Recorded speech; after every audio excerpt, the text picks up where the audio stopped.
RAM ezali rémunération. RAM ezali pour ceux qui ont financé gratuité. Nandengeni pour bolobi gratuité. C'est que ça gratuité hein? Pour tout ça bazo bate. Ce bolobi que non gratuité et enseignement. Bolobi gratuit. Enseignant peut donc bozoli a ba crédit. Na élève peut bazana ba unité bozoli a bango bazana ba téléphone. Bozoli a bango ba crédit. Ce que gratuité yango eza na ndengeni. M-Pesa wana ya Vodacom na lobela bino M-Pesa pe ya Vodacom wana ko kataka biso ba mbongo. Kaka M-Pesa ere yaka balobaka ni na Vodacom elobaka ni. Que ça gratuit. Donc au retirer aux imbongo dans les années comme si on a banque. RAM signifie rien n'a marché. Rien n'a marché. Donc il doit seulement comment rendre les tabliers quoi. Ça marché. Rien n'a marché. Oui bika ba congolais ndenge ba inventaka. Peuple mo kitoko, peuple mo za ba idebele. OK lengi ndenge ba banque. Les lo raffinerie ya or. Il fait qu'il ko salema na Rwanda. Bino bono au Rwanda zabo. Rwanda mutu est ku dezo yinda pona ba Rwanda. Mais na époque ya fachité to so mona penza Rwanda. Ndé azui makambo koto Rwanda ndé tozo mona. Et puis Marcelin Bilomba, le conseiller, il y a chef de l'État, il dit Nalandé na top Congo qui est experté pas nabiso. Et tous les géologues conformes à l'unité n'a experté. Le Rwanda a une expertise. Il a osé dire ça. Il a dit ça sur top Congo, je l'ai suivi. Vous vous rendez compte, c'est grave. Un pays où il y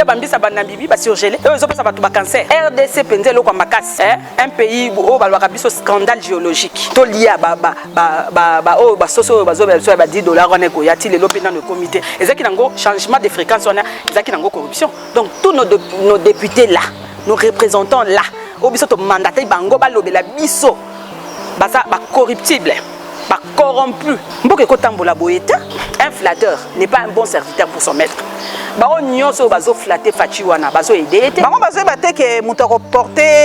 Chapeau en 2023. Aïe maman, c'est monsieur là Jules Alinguet, il n'est pas du tout de tout repos. À cause de reposer.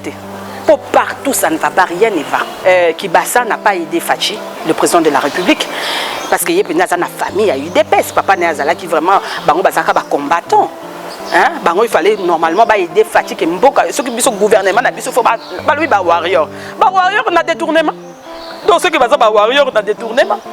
Pour ma cambougnose, donc nous comprendre que ce que vous avez faut y ministre nanyo yaka consommer jamais camping consommer congolais n'andenge pas kenda consommer congolais ngo pesa le matala taka ba veste turki consommer congolais ngo asalate ala taka liputa to za ba stilisa ba bili modi bazali.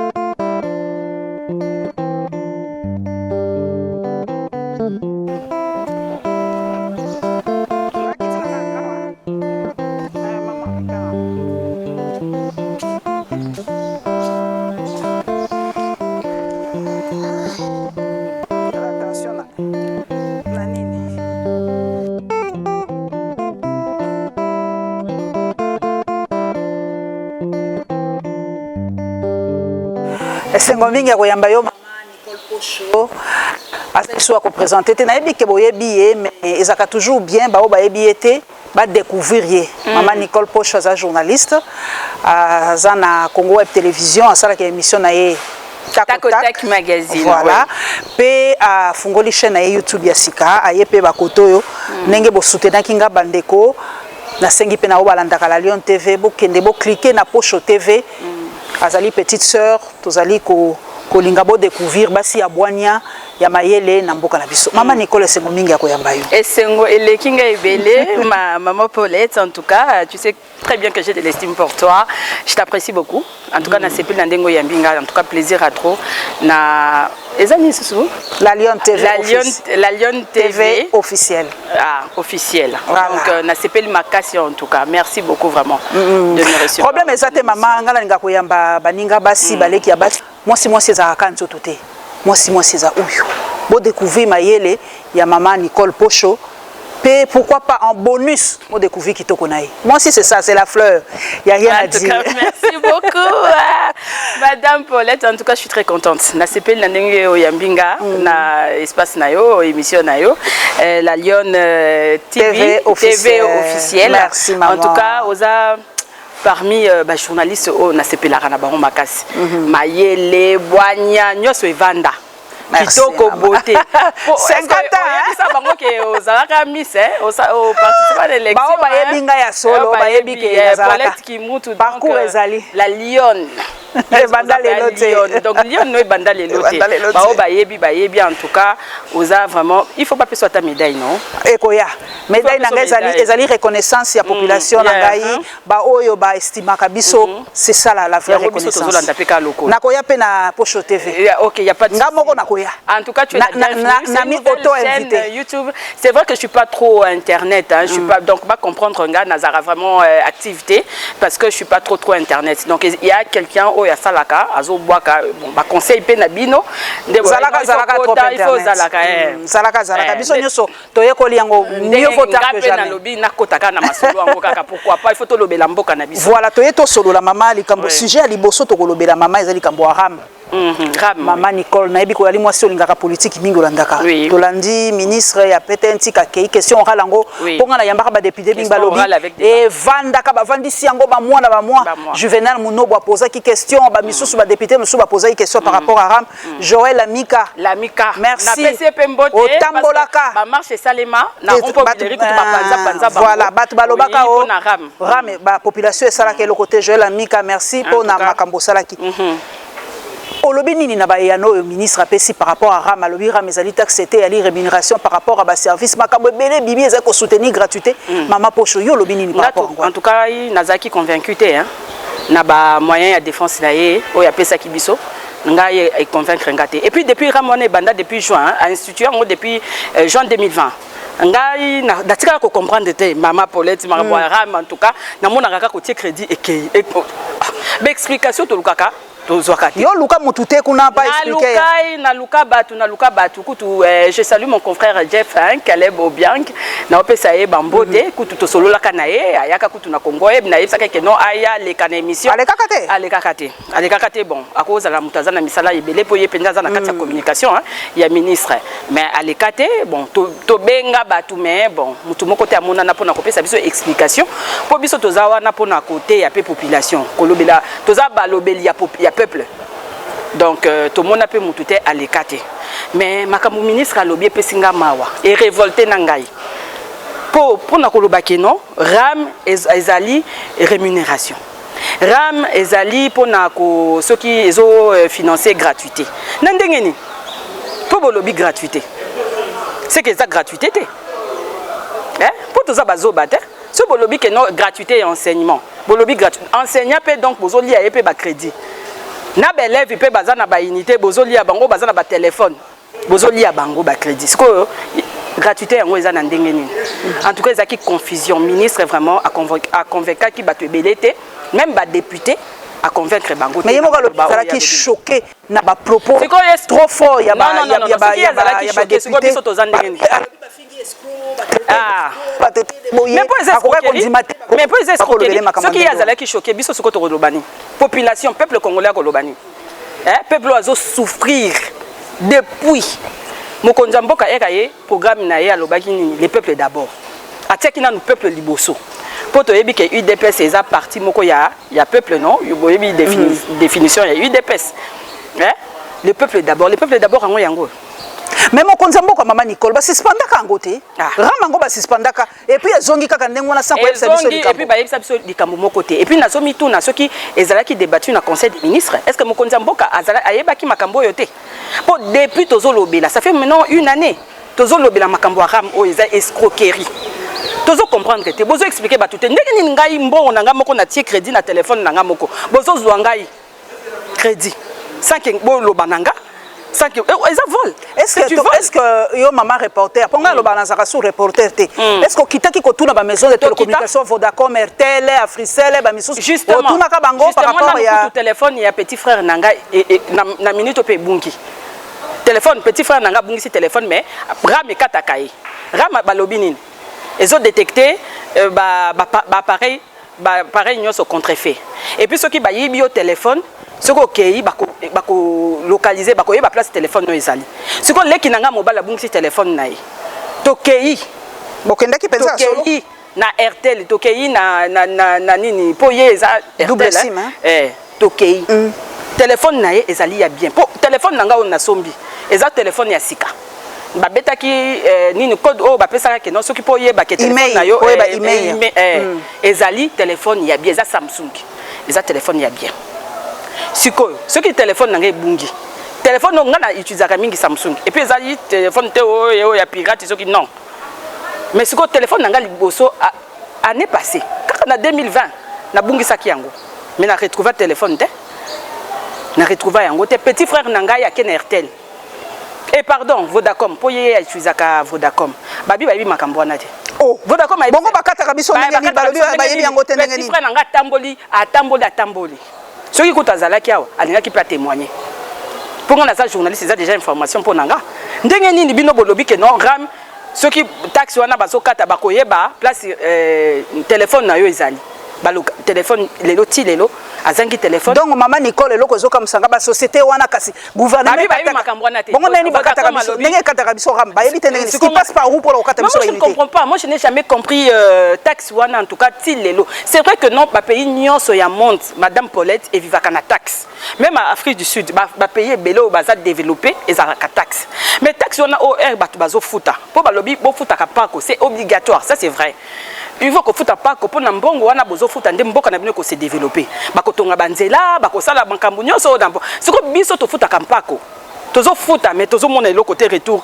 l'état zo salela biso boye bisanga mais siko balancer civisme fiscal siko yo koloba na bayimboka nini pona civisme fiscal mais ngai na ko ngai e pa na ngai en tout cas zo lobelanga eloko moko te mama yo mo pandisa ngo il faut inciter batu ba futa pako non bako futa pako nga moko pe nazali nini non nazali na futa kape pako neti pare to nga naza abonné à Snell non na futa ka Snell mais tala lelo na habite soki cameraman zwanga ya chemise na ngeza froissé na bimi boy 2 semaines toza na couranté mais naza abonné à Snell na futa ka Snell siko nga nazo futa eloko na consomaka te ata mama ata yo moko yo ko futa eloko consomaka te toza biso nga ba yebisinga biso ko moni nengwa na quartier mai kureza te mai ezate libima ke nem place mususu arrêtez de vous plaindre ce quartier wana kureza la quartier mai ezarate de mais non ça droit na biso do déménager to kendo wapi toko longwa toko bima to kendo wapi toko longwa place nini nde kureza te même na Gombe aw na ville à courir kendaka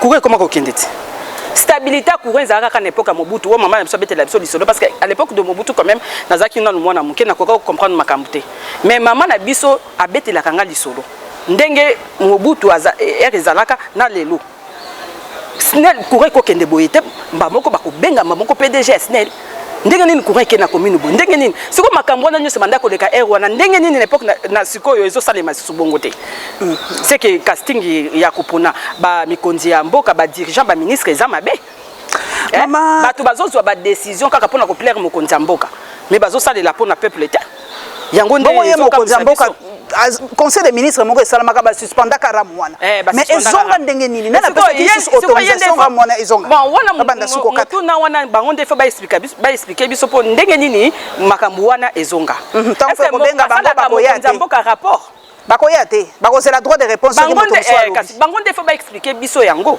est-ce que makambo ya ramu wana bazalaki débattu est-ce qu'il était obligé parce que moi j'ai suivi l'ancien ministre de Pétentique Emery Okunchi azalaka alobi na époque naé bon quand il était na régime na si je puis dire ça comme ça makambo wana ya rama yebi yango te ezalaki te taxi wana ezalaka te ezalaki institué te na nini naé ata o ya mutu o ya leka kala wana mususu comme na susu nani oyo ministre ngo baleke belebele mais peut-être na mona ka ministère on a zappé ba ambiguïté le qui trop na ministère wana ba benganga na bana kitambo ke mama wifi koto na kitambo ezo sala te o batiaka wana na matériel o batiaka wana ko balobi rami pe yango na pona ba wifi bongo na kitambo balobi soko ke kuna ezo ndima oui okotisi code boy nini mais ezo sala te siko ba ko expliquer biso nini na université pe kuna bana baza déjà ko se plaindre bazo se plaindre que makambo ezo salema te ezo profiter na nani taxe wana po balobi ke taxe wana eza illégal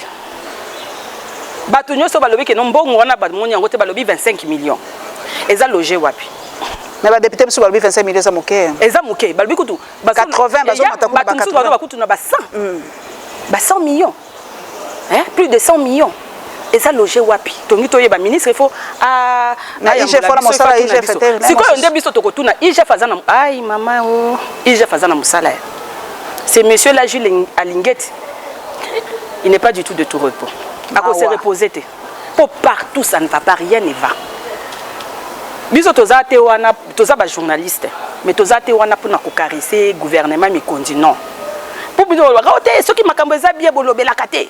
Bino bolobela kaka ceux qui bomoni mabe. Oui, c'est ça l'information. L'information c'est ce qui est inhabituel. Yango to tangi. Le logo ya biso inhabituel comme habituel. Non non. Et non, l'information c'est ce qui est inhabituel. Yango to tanga na ifasik. Ceux qui le train commis avant. Eza information. Ceux qui est en retard de biso bomona biso wa. Yango de information. Donc, ça ne va pas. Makamezo simba tende biso tokozala. Nani gouverneur a koki nalandaka kimbuta une fois. Alobaka bino ba journaliste devant la presse, face à la presse. Alobaka bino ba journaliste. Bomona kaka place à mabe. 24 wana na tiaki ba mwinda epela. Bomona ka ngote. Ba mwinda kufi ale boye ko sala. Ezalaki bien bo sala reportage té. Oh, mais to ko sala reportage ndenge. Parce que voilà c'est la logique. Mais c'est la logique, c'est normal. Mwinda fepela. Mwinda fepela. Tous on a droit à l'électricité. L'électricité, ils ont contribué au développement en Boka. Les gens ne savent plus bien travailler. La société a télécom, réseau malongate. MP ça wana ya Vodacom na lobela bino MP ça pe ya Vodacom wana ko kataka biso ba mbongo kasi Joël Amika bato lobelaka MP ça ere yaka ba lobaka ni na Vodacom e lobaka ni keza gratuit donc o retirer aux mbongo na zani to bomsi mbongo na banque mbongo na ngamo ko pona so il faut na kata sumbu et comme 1000 francs de 2000 francs comme ba 2000 francs ba 1000 francs 2000 francs ko kataka soko ke ba bango ba lobi o kende na maison wana o wana makamu na bango wana etali bisote siko non bazo lia biso partout on est où? Au Rwanda ici, moi j'étais au Rwanda, j'ai vécu là-bas pendant un moment. Makambo boyezata, oui que biso to futa ka cher na communication. Hein? Makambo ya boyezata o biso to zo mona awa, o makambo c'est ça normal, biso to comme ça normal. Parce qu'on ne parle pas. Quand tu parles, on te menace. Mais maman o bangate yango ngana koma. Maman zo bangate ba benga yo haineuse, ba benga yo aigrie, jalouse. Bon, yo kutoza no pe mutakwili te moi ba bengo Pakistan ezate non mais siko ba kolobani siko nde mabe yango mboka nde komi bongoti soko lobi makambo boye seke yo za Pakistanais soko za botalibanais oza katumbiste omoni tozo le kaka ba individu kotanga ba comme c'est pas ça parce que nos politiques n'aiment pas la vérité il y a que la vérité qui blesse quand y a ça ne va pas il faut to lobelango te pourquoi parce que ici quand tu parles on t'insulte na mona kandé ba finga kayo na Facebook na moi ça me fait mal. Donc Moutazan a droit Eza Moussana Nabiso, un journaliste, c'est celui qui dit la vérité. Ozomona. Eza teo ba fake news ou bien banine. Yango to lobelaka makam so to za sur l'information to lobelaka on a conditionnel. So to za sur l'information te. Ozomona. Mais ce il faut to lobela makambu oyo, il faut ezali important pour Namboka et avancer nga lobelaka. Moi je m'en fous complètement. Moi je suis le larbin de personne. Nga politique mo côté mutalier ça nga foutela nganda. Non. Moi, je suis là, je fais mon travail. Tu m'appelles ceux qui, côté président de la République, je couvre. Ceux qui, côté opposant, je couvre. Je suis na motote, oza ngana yoka ki oza katumbiste te mama. Yango wana ndeli. Ba yoka oza katumbiste, oza na liste ya bato ba il faut ba. Madame Paulette, nde yango nde makambu. Ngana keka ko couvrir activité, ba inviter nga comme journaliste. Na couvrir activité na zongi na ngai.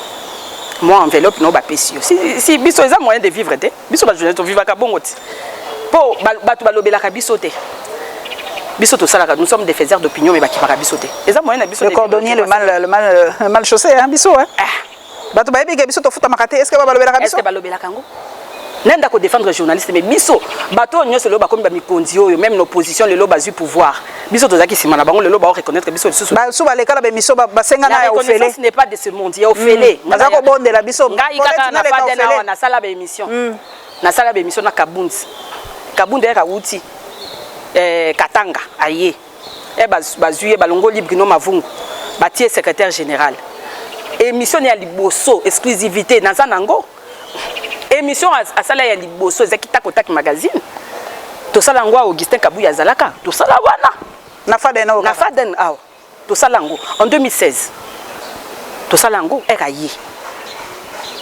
et émission ya liboso Kabunda sala et ya liboso eza na émission na ngata ko mais lelo bengi saka ote na mais lelo loko moko te biso to sala ba marche opposition na ba F bazayi ba tout ça na 2016 2017 to marcha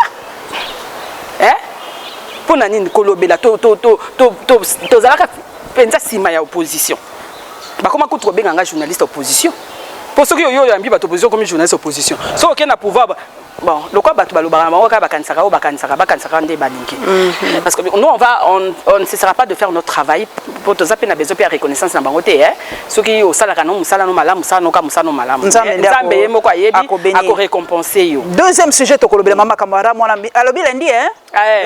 Il fallait normalement il y a vendredi mais bon on nous a dit qu'il a été empêché, on ne sait pas, il doit tenir le conseil du ministre parce que le ministre a communication à Zate, aziye mutakozala kuna bon lundi nde tokozela. En tout cas lundi j'espère que kozala penja à répondre na ba désiderata sur ba topo ba balobi soit soka a lobby mala moté motion de défiance hein. Ouais, ndenge ba député ba lobby que motion de défiance ceux qui a lobby bien té ceux qui convaincre toujours té et belé kutu bazolo bakaka démissionner hein, zala élégant que ça n'a pas marché. Bon bazolo bakeram ça signifie rien n'a marché quoi.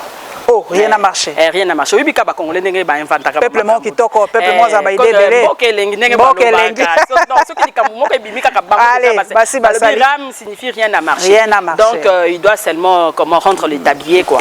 Maman Nicole, toke na seni. Oui. Lobi na moni yemei dita amer. Ah, sangisi ba kolo ba confession religieuse. Asilisi pe ko sangisa ba lobi. Natangela bino lobby, les glissements c'est fini. Nous n'en voulons pas. Hier, c'est quoi motuna tikangala tuna kae. Tikangala tuna kae. Pour anticiper, il y a un ambassadeur. Ambassadeur. C'est quoi yebisanga zali ambassadeur, médiateur. To bolingwa EDC le qui est mingi. Alobi te mboka kitoko boye, mwana tikango na na pito pas l'été tikanga mo na mikoti sapo c'est ma seconde patrie quoi na aider ba congolais ezaka pona bolingo ba congolais non eza même pas bon moi je trouve vraiment moi je sais pas to lobaka ke toza o menda bandeko lobaka non nous sommes un pays souverain souveraineté en gros kasi souveraineté en gros kana na mona te ba ingérence ba tunyo so bazoko tia be munoko na bango na makambo na biso moko to ko trouver solution te na makambo na biso. Amer Azan ambassadeur aux États-Unis. Un ambassadeur Azanan, Azan représentant d'un État auprès d'un autre État étranger. Mais peut-être pour ça, nous avons représenté les États-Unis, peut-être la bouche autorisée, les États-Unis ont soutenu. Il faut protéger Batounaye, sa sécurité. Nous avons dit que l'India, il y a des ressortissants aux États-Unis. Bakende, Bonabu. Si Bakokene Bakotika Biso. Ce qui est India, bakotika biso te. Nde batika ba Afghan ko. Bakotika biso. Bakoya susu ya ko temi noko na ba loba non. Hein? Par moment il faut tomier bakabiso moko pe ba congolais hein. Tozaka mo complexe moko boy. Entre biso tozo trouver solution te. Mais tolingi batu mususu nde ba ko trouver les biso solution. Pourquoi? Mais la confession religieuse. On a toujours dit que le dialogue est permanent dans Mboka Nabiso. Pourquoi ne pas trouver un terrain d'attente autour d'une table solo là, Tobimisa Moutoumoko. Bon, l'église catholique n'a pas l'église catholique bon. Le quoi les deux candidats on a débat qui poser problème. To Longola Bango.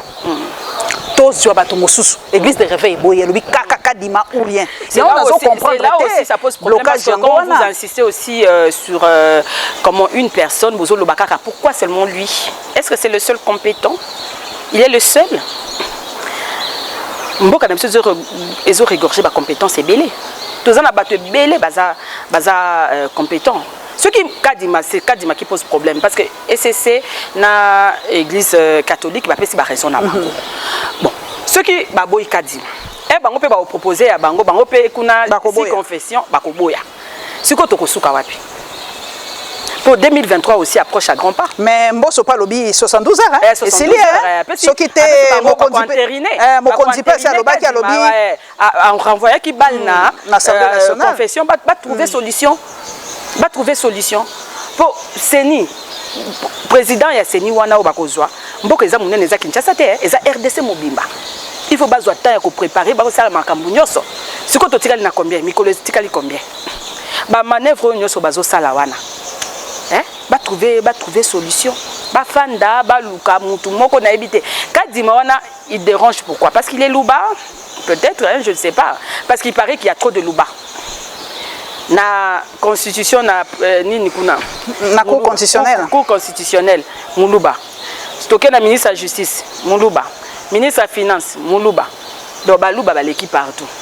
Yangwana ka problème. Peut-être que Yangwana ba compétent to ça. Non, aza proche ya président de la République. Mais so aza pe compétent. Président qui est déjà na Kamba, kuna ba kimbangiste. Moi j'ai reçu un kimbangiste qui dit ya Kamba lobi que Kadi Mazali kimbangiste était. Oh. Eh ben oui, je suis le prof voit ça. Je l'ai reçu sur mon plateau. Il a confirmé. Il a dit que Aza kimbangiste était mais peut-être église kimbangiste porté net le quoi moto endossé qui ya Chani ba so endossé kakati ba endossé kaka mais ba lobi que non il y a un proche président à cause de la neutralité il y a onde bande ko na biso pe la muka bazotambola pour na seni dépolitisation ya seni pour ba makambo na nyonso mais sikoyo to ko sala bonne. Donc pour na yozo mona dialogue le koko zala maman pour situation on a au mona au clair tête to si sambula dialogue oyo na yebite po et c'est na parce que bangonde balobi bangonde ba il faut pas respecter charte doli soki nani makambo doli makambo dodo kamba dodo kambo doli makambo ça na prison nzambe confusion bolimbisa ngai dodo kamba il y a habilité ya kokende kotika PV na Assemblée nationale ba to Senko na SCC selon charte na bango eza bangonde il faut bakende kotika po bangonde baza na présidence. C'est ça le problème. C'est pour nani si confession na bakangami kaka na kombo moko. Nde wana tozomona ngo pe un peu louche. Pour ne bako kitaper na CT po il faut ba respecter charte. Ba na yoka ki bande comme ça balobaki oh non ce qui président a empêché bona boye c'est normal pe église de rêver biso to yebeli bino na makambo te to yebeli depuis église catholique de 1990 ba marcha kaka pour Mobutu au conférence nationale souveraine et fungwa nangunza ba tu bakufa ba catholique bakufa na opposition lelo UDPS n'est-ce pas que Mosengo a traité bateau ya Kabila ba médiocre que les médiocres dégagent et uta wapi na Mosengo te paix à son âme église catholique lutte toujours il est toujours proche de la population pour les là comme église babé les lobo comme ko boya et pourtant bino bozalaka toujours l'église catholique 50-50 batu ba kufi ba Thérèse Kapanga nyoso wana bazaka na wapi na église catholique ba prêtre ba kufi nyoso wana mokonza mboka ko kanisa yango te ndeni mokonza mboka ko kata likambu te a renvoyer du susu bal kuna mais na moni pe net ya kata ki loi Chani akoka pe ko kata likambu wana te il a tranché alobi que cette loi n'est pas prioritaire makamute congolais des pères et des mères ezala tout ça mais il pas tikité Chani ambamba tikité alobi il faut kutala tikité nini alobi soki batie loi na wana te alobi soki batie loi wana te mboka osala infiltrer tina au sommet infiltrer pourquoi. Nous devons plutôt lutter, travailler pour avoir des institutions fortes. Et là, il faut bien travailler en Goana. Pour ce qui est l'institution, c'est lundi. Ma camé ko zalate o infiltré. Non. Pour ko zalande lisu na lisu tozo talana. Maman. Lelo na uto tanga ambassadeur chinois. Zhu Jing. Tu prononcer comme on est malade Zhu Jing. Zhu Jing a tomboki. Il y a pas ambassadeur hein. Le roi nzita amen. Il y a pas ambassadeur ya mboka monene. A telemi alobite. Asi alembi koyoka ba mauvaise makambo mabe pour na mboka na Chine. Alobi la Chine est victime d'une campagne de diabolisation. Oui. Par rapport à ba contrat chinois. Mais nous voudrait que ba contrat chinois il faut pas revoir ba contrat chinois. Zhu Jing alobi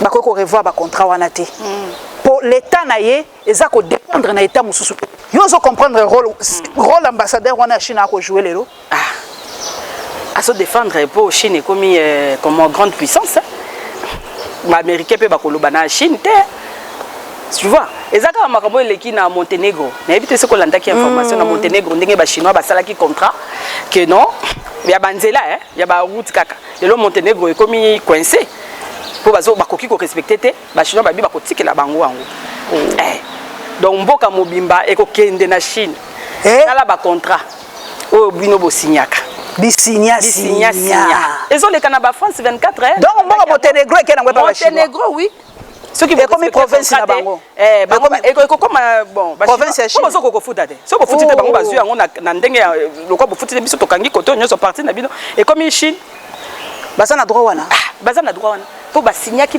makambo nyonso basignaki est-ce que penza contrat chinois ministre à l'époque asignaki yango siko contrat chinois na biso bino bosignaki yango ndenge nini biloko nini nde oyo bango babongisi balobaki mine contre infrastructure ba dossier ngo ezaka makambo kilikili mais lelo ba ebele compliqué o biso tozo comprendre te lelo tomoni ke nini na biso nyonso espace na biso nyonso e mine na biso nyonso eza envahi par des chinois.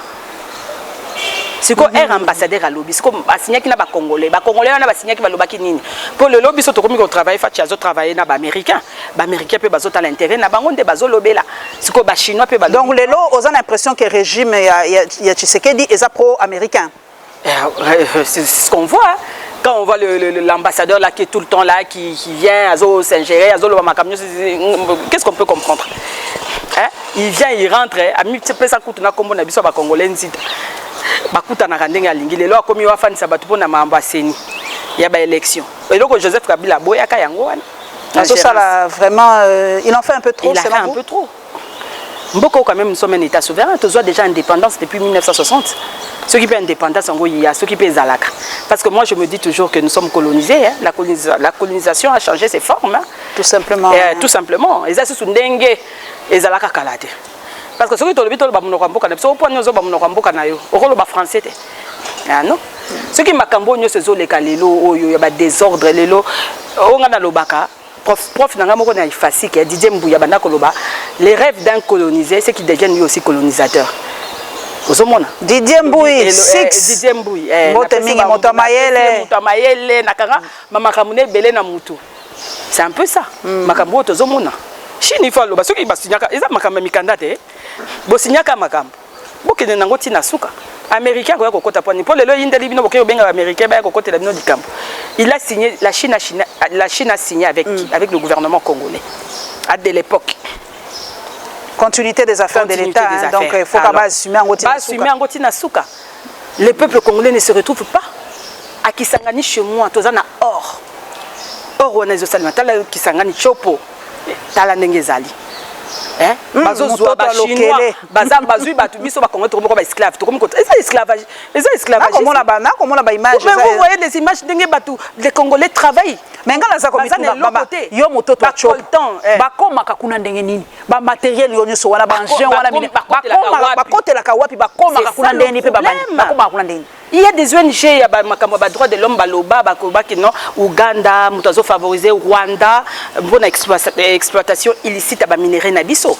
Le lot raffinerie, il y a or, il fait qu'il y a les mana na Rwanda. Et puis Marcelin Bilomba, le conseiller, il y a chef de l'État, il dit Nalande na top Congo qui est tous en experté, pas Nabiso. Et tous les géologues conformes à l'unité n'a experté. Le Rwanda a une expertise, a une makambo nyonso, il faut société rwandaise et ça la nini na biso biso tozana ba industrie te ya ya transformation. Tozana ba experté. Il a osé dire ça? Il a dit ça sur Top Congo, je l'ai suivi. Vous vous rendez compte, c'est grave. Ce que bato nyonso ba formaka kwa nyonso wana pona ko tala ko longola ba mine o eza ya nini boye bonabo. Donc musana bango ezalaka ya pamba. Nambujima ikuna na nani kuna na miba batu nyoso basalaka kuna baza mayele te hein. Nous avons des géologues ici, nous avons des experts ici mais qui ne sont pas utilisés madame. Ils sont là hein. Ils ont mauvaise foi politique. Donc Rwanda ne fait ça la biso na bino bono Rwanda zabo Rwanda mutu est ku dezo yinda pona ba Rwanda mais na époque ya fachite to so mona penza Rwanda nde azui makambo koto Rwanda nde to so mona. Il a signé des contrats commerciaux avec le Rwanda pour minerai Nabiso. Rwanda pe nazo sabino asali déjà usine ya raffinerie pe ya coltan hein. Il y a coltan mais oui. Il y a maintenant des smartphones. Moi j'étais là-bas. Na kenda kutu ko visiter usine nango. Il y a ba smartphone, ba téléphone Rwanda maintenant. Hein? Coltan ezalaka na nani na mboka na bango. Et bimaka kuna. Nyoso tezo utaka pa na biso. Bango bazozwa bazobongisa mboka na bango biso tozo gagner ni biso tozaka na pauvreté au sol sous-sol riche yango nga depuis na botami richesse yango tozo exploiter forêt équatoriale kuna non exploité fleuve Congo riche en poissons Tanganyika mais où sont bambisi na Namibie te maman Namibie wapi biso tokolia bambisa ba Namibie ba surgelé eux ils ont pas ba cancer RDC penze loko makasi un pays où balwaka biso scandale géologique nous sommes un scandale géologique to lia ba soso ba zo ba $10 on est ko yati le lopena le comité to lia ba surgelé non Kalemi, en tout cas j'ai eu cette chance quand même, il y a sillonné la province Nabiso Nyonso. Kalemi, les poissons naissent, grandissent, vieillissent et meurent sans qu'ils soient consommés. Pêche Nabiso, ministère Nabiso Yazao. Les peuples d'abord, Fatia Lobaka Kouana, les peuples d'abord. Biloko kolia tozanango ebele na mboka na biso kende na Goma banzele ata banzele ekoleka ndenge nini banzele siko yebisanga priorité pe faut boye ba priorité za nini te programme ya bozo ya na makambo ya bokonzi tozi il faut boye ba priorité okoki ko simba te to communauté tâtonnement tozo tâtonner osimbi koto non il faut boye beloko nini nde bozo sala mais mokonzi alobi olandaki abiboti kelangai deuxième mandat nako tia siko erwana za ko senga ba PC majorité na Assemblée nationale à travers majorité na ye soki azui penza zali na plein pouvoir programme nyonso ko sala ko za réaliser biboti que des chances pour la deuxième mandat mais ko tiki le chance bon c'est vrai qu'il a le droit aussi de se représenter hein c'est pas un problème na deuxième mandat troisième de simbatemo akoki ko za mais RIE azoya na pouvoir alingaza la mokonzi ayeba kiteke mabeza makasi na Congo qui a kokutana na ba difficulté nyonso ayeko sala coalition FCC cash bango mutu balobaka ke non ato FCC baza ba jabulu ba baby simboka mais asala ki na bango oyo komaki ke non les FCC qui bloquent siko makambu ba FCC bakei siko eloko nyiso ezo bloquer ba congolais bazolia te ba détournement na gouvernement ya ba warrior oyo bi makambu eleki na ministère ya sport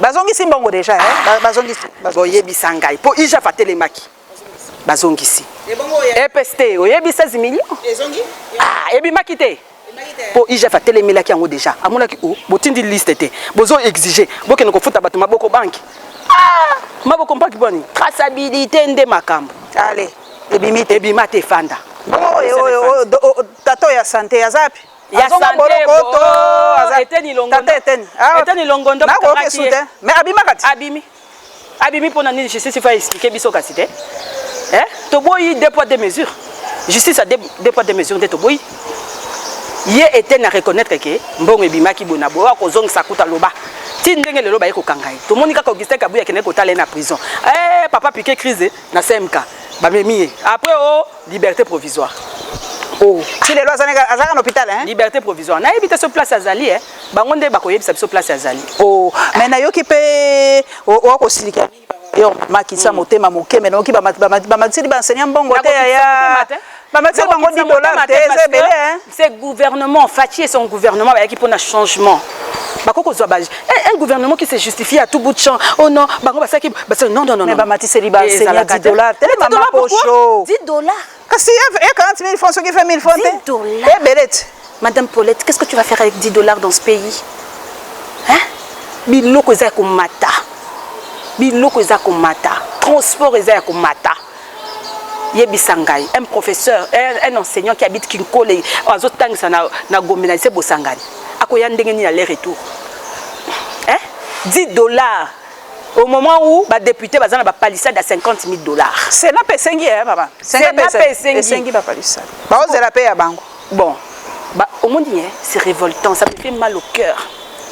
Les autres salanga passent dans mon thème, comme mon amakambato, pesa kabiso mayele. Yo lelo, ceux qui biso ngana yo lelo, tous s'exprimer boye, tous sala musala, tu vas apprécier. C'est parce que on a tous quand même éducation, instruction, et bien à l'école. Ce sont des enseignants, bah on mutu ba formateur cerveau na biso. Moi, je n'ai pas de nani, ba ministre, ba député, nani. Les enseignants, il faut être reconnaissant. Pour nani, qu'on néglige enseignement, enseignants qu'on sacrifie l'éducation. Pourquoi? Les enseignants ne méritent pas un salaire de $1000, $2000, $3000. Ils ne méritent pas. Bon, $10 représente quoi? Pour l'époque, Matata Balobaka, Congolais qui vivent à $50. $50 nini ozana mwasi na bana il faut batanga balia ndako il faut futa na mbongo nini lelo tozolo ba ki rentrée scolaire eza lundi le 4 octobre est-ce que eza sûr que rentrée ko salem Pour les enseignants, déjà, ils sont menacés. 40 000 francs de Babakiseli Bango. 40 000 francs. Donc 20 dollars. Bon, il y a 20 dollars. Le député Moussou Swazakaka, qui dit oui, qui dit non, qui s'appelle Balo Bakate. Balo Bakate. Mais bazo zo ba palissade. Ya cadeau te mama tika baninga bazwa cadeau na bango babundaki te monete ba faire basculer nini tolandaki Daniel Safut ba kometaka bango la corruption wana ya mokonzi mboka ezo simba te eza corruption eza corruption eza cadeau mama eza dans la politique il y a que des intérêts politique eza intérêt pongana ya epa na yo il faut pesa nkai c'est ça la papa lemba balobaki. Donc ils ont corruption, ba corrompre. Ce que le loi a prouvé biso que non, ils ont changement de fréquence, ils ont corruption. Donc tous nos députés là, nos représentants là, au biso to mandataire bango ba lobela biso, ba corruptible, ba corrompu. Ozomona. Mboke ko tambola boyeta. Mboke ko tambola. Non, il faut qu'on dise les choses telles qu'elles sont. Ngaza na ngana soma mutute, so ko finga nga bo fingi na bino ngai. Parce que moi je ne dépends de personne, je fais que dire la vérité. Oh, tozo mona de tozo loba. Ceux qui m'acamunyo se tamboli bien, toro loba, puis qui tamboli bien. Ceux qui tamboli bien, le social de Congolais, le peuple d'abord, le peuple ne se retrouve pas. Le transport, et ça passe. Bah, eli binomi tuka transco mama boni pe moteur. Oza jalouse. Ministre qui n'a qu'à découvrir. Oza jalouse mama. Bah, eli bino ba mi tuka transco. Oza jalouse mama. Non, non, ministre qui n'a qu'à découvrir ba transco moko ba kanga ngo quelque part. Alors, il y a kufa ba pièce d'échange tout ça. C'est ça. Ma jalousie de l'équindé. Non, moi je suis même pas jalouse. Moi j'aime bien Fachi. Il a la volonté, la volonté naé à Kobongisamboka. Peut-être que son entourage, parce qu'il a dit ça. Mais là on dit les a empêché à changer d'entourage. Bon, pas batumi bazolo l'entourage, entourage. Depuis les États-Unis déjà il a reconnu. Avec ses raisons, il dit qu'il comprend maintenant Joseph Kabila. Quand Joseph Kabila disait que non, il n'était pas entouré, n'a pas plus de 15 compétents. Ah, elle bien comprendre. Bah, il a dit ça. Aujourd'hui, il a donné raison que non, en milieu naïe, donc qu'est-ce qui l'empêche de changer? Parce que c'est lui qui a le. Normalement, c'est lui. Il peut changer. Il peut changer les choses, c'est ça. Mais qu'est-ce qui l'empêche de changer? C'est lui le président de la République. Il y a qui l'empêche de changer? Ah, ça je ne sais pas. N'habitez ceux qui milieu naïe en entourage. Nous avons des personnes ici compétentes. Tous en a bateau baïbi moussala, mais bateau écarté bango. Et comme il y a des partis politiques, bino bateau na bino boye. Ceux qui m'ont comme na boka na cabinet à cause de quoi bateau naïe, mais bateau moussou c'est pas compétente. Beaucoup de beau travail, c'est comme beaucoup de liboso n'engagé. Pourtant, muto azana compétence botiki. O azana compétence te bozuye. Si quand tozo kende wapi na mboka o. Banti valeur to lobelate. Mabe komi malamu komi mabe. Ce qu'on zo la vérité balingi yote. Ce qu'on zo flatter de balingi yo. Malheureusement, moi je suis pas une flatteuse hein. Balobi même un flatteur n'est pas un bon serviteur pour son maître hein. Un flatteur n'est pas un bon serviteur pour son maître. Bao nyonso bazo flatter fachi wana bazo aider. Bango bazo baté que mutako porter chapeau ezala yemoko sans bango. En 2023 hein. Ne to condamna kalelo makamonyo ezala ka faute Kabila. Yemoko, c'est pourquoi nga zoloba Augustin Kibasa n'a pas aidé Fachi, le président de la République parce que yepena za na famille a eu des pèses, papa ne azala qui vraiment bango bazaka ba combattant. Hein? Il fallait normalement aider Fatih et Mboka. Ceux qui sont gouvernement, il faut lui warrior. Warrior, on a détournement. Donc ceux qui sont warrior, on a détournement. Pour ma cambougne, donc nous comprendre que ce que Bokondi faut y ba. Donc maïel oh bango bazanango batangira mo la classe pour na ko détourner. Hein? Pour balobaka na biso na era procès à Vital Kamerhe détournement ils ont vol intellectuel. Donc il faut za la maïel pour na ko détourner pour muto kanga yo za passe. Siko. Gilles Alinguette azana musala moko munene alors Gilles Alinguette il faut qu'il ne kotala makambu ya ram akota mais kuna balobi et moi patient pour badmi pe bazolo baye côté présidence a komate mais non babi aza bloqué non basi ba tozo za kutu pe rapport et à Kennedy la présidence tozo il faut que tozo zelander ce rapport ndé ya présidence bon il faut l'accepter qui est neutre qui azali azo sala musala na ndenge longubani po biso tolingi justice à 2 poids 2 mesures té tokosuki sala biso moko ba journaliste bat musu balobelaka biso te tika to bilobelaka biso moko mama ba chaîne combien belé na TNT plus de 300 chaînes maman Nicole pona yo ezali signe ya vitalité ya presse na biso to ezakaka bon place kaka est-ce que ça quoi apporter nini pour na chaîne nyonso zo mona na TNT apporter ngai loko moko te natala kango même pas ozotala ba Mbunzu TV banini Mbunzu TV olandani na Mbunzu TV tala nano déjà chaîne kombo Mbunzu TV na yeba tango te oyeba ngo te soko zo zapeza bozo taka ozomona ba kombo ka batie na ba chaîne ozongo nango ka tina te. Donc ba chaîne ezobi ma quantité, c'est la quantité, c'est pas la qualité. Biso tozalaka na ba RTNC, OZRT, ndé ba parents na biso ba grande sœur nanga ba vandaka kotala. Ezaki quand même na programme à Banezali, programme. Mais maintenant là, bazo copier ka biloko nyonso ezoleka na internet na YouTube ndé bazo tia programme na bango. Mutu azo fongola sa chaîne na ye programme ya malonga ezate, alignement rien, il y a rien. Au moins la musique banda tongo tina poko. Cinéma de cinéma. Yebisanga, ils ont instruit Batunani. Parce que nous sommes là pour instruire, divertir et puis comment édifier aussi. Hein? Bozan a programme mon côté. Moutounio salinga comme na chaîne, surtout ba député. Et ba pasteur, ba député, pasteur nous sur la chaîne à TV, député. Bah journaliste na moni mingi te hein moi comment taper hein bah journaliste c'est pas commis d'ailleurs là je profite pour féliciter Peter Tiani Perfect TV Perfect TV hein, la perfection dans la simplicité donc tozo zela parce que déjà lui hein, c'est un monsieur hein, qui est vraiment rigoureux ayebi musala wana malam Peter Tiani bonjour qu'on salue en passant donc on espère on attend tout le monde peut bosolo télévision tout le monde peut nanyoyo MB télévision, Myriam Balanga. Bah journaliste c'est pas comme côté national. Oui, bah journaliste c'est pas comme côté. C'est quoi bah journaliste il faut ce qu'on ça la différence. Ah, c'est ça. Parce que ezali musala yo tangeli yango. Programme ya télévision totalango na cinéma et pas prof Matubwana ou Matubwana le prof totangelango classe. Donc il faut que ça la différence na ba aîné. Naba oyo ba fungula ba chaîne liboso alors bino bozo ya bo sala et loko oyo ko sepesa bato parce que moi jusque là ba chaîne TNT en tout cas na la en tout cas motuna ya suka maman poche soki ba lobby ba traiter au niveau aux journalistes incompétente pour ça comme ça malunga te na RDC eza ba mindele nde ba yaka to ba oyo ya libanda nde ba ko lakisa biso makambo biso to mona kate po to lingi coupage trop to niko za sima ba politique mingi to asu na liberté te ba bito. Les journalistes congolais ne sont pas des journalistes. Et bon, les étrangers, ils sont pas bons. C'est bon, Moïse l'a dit. Moïse l'a dit, Tozaki na Lubumbashi. Balobi que moi j'achète les journalistes. Kengaïo, ceux qui ba journalistes ça peut menanga, baluna futa ba on a somba ka bango po ya bi. Bino boza bande konanga. Ceux qui bosali musala na bino malamu na pesa bino bongo te poani. Enga na leka na ba chaîne étrangère. Bobi combien je dépense? Hein? Ba journaliste wana o ba utaka libanda na ba futaka bango combien alors faut ka ye awa un Camerounais ye awa ake kuna na makamu na biso ba minéraux na est kuna Albert Yuma ba memie ba futaka te ba pesa combien parce que lui il est plus compétent pour yende ayebi ABC ya journalisme ko le kabiso biso to ko ça la reportage te madame Paulette yo ko ko sala te ba zui op boye présidence ou bien nanu Albert Yuma ko me mape ba journaliste na biso awa to kei ko alors bito za na ouverture te to yebana te quand il y a des étrangers ba étrangers nde bazoya ko sala musala biso moko to ko sala eza complexe mi continent biso ils sont complexés le on a benga un complexe d'un colonisé.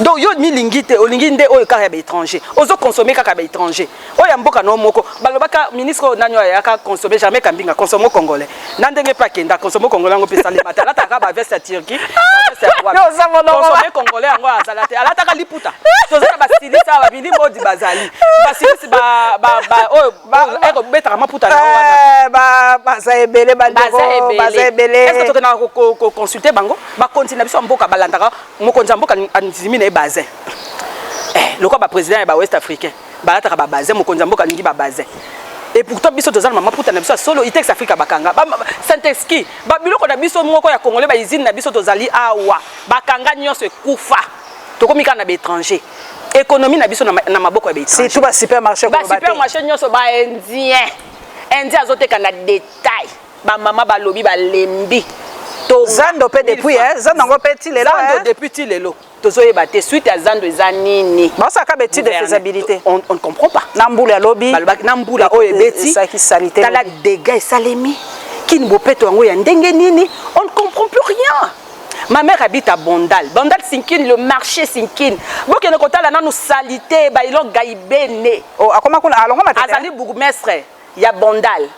Kini bopeto nae, ezaka na prince Kasavubu. À côté de Bakati. À côté de Bakati. Hein? Bondal les a salité. Les a beau pétoté. C'est vrai que non, kozala bopeto ezali pe état d'esprit yo moko yebi na éducation o tozwa que non papier ko boaka boité bon sensibilisation il faut sensibiliser ma poubelle publique on est à combien des toilettes publiques est à combien batu bisu basu na pollution bisu basu na nzela eza pollution mboka ezokende na mabe mokonzi ya mboka il faut attaper pour 2023 2023 il sera le seul responsable ya kosala bilan na le seul comptable maloba suka papa yoki mama Nicole Pocho vous serez le seul comptable devant la nation donc merci à profiter ba kombo ba couturière na ngeye merci Marcia Création Fanny Bandina Chérie Esam Karine Kandou Karine Pala oza ebele obalatsa biso en tout cas merci Nabino merci maman Karine maman Nicole, merci. Bon découvrir na Pocho TV. Bon s'abonner massivement. Pocho TV les amis ça mais deux wana oh bozomo na lati rouge na chemise moko boye eza comment activité hein chaîne on les activités eza po dans lati robe noire. Tiens officiel na sima peut-être officiel hein. Ba qui ça officiel ko. Na moi eloko officiel bon pour boyeba. Donc tozo solo la masolo mususu asika tozo solo la Congo Zaïre eza émission asika pe ya lingala oyo na ko bandango kala. Révalorisation Sylvie Bongo, Solange Kwale. Merci Nabino. Gros bisous à tout le monde, à tous mes téléspectateurs de Tac Magazine. Donc merci merci Madame ma sœur, merci de me recevoir, merci beaucoup. Pas la dernière fois. T'es la bienvenue. Merci à plus.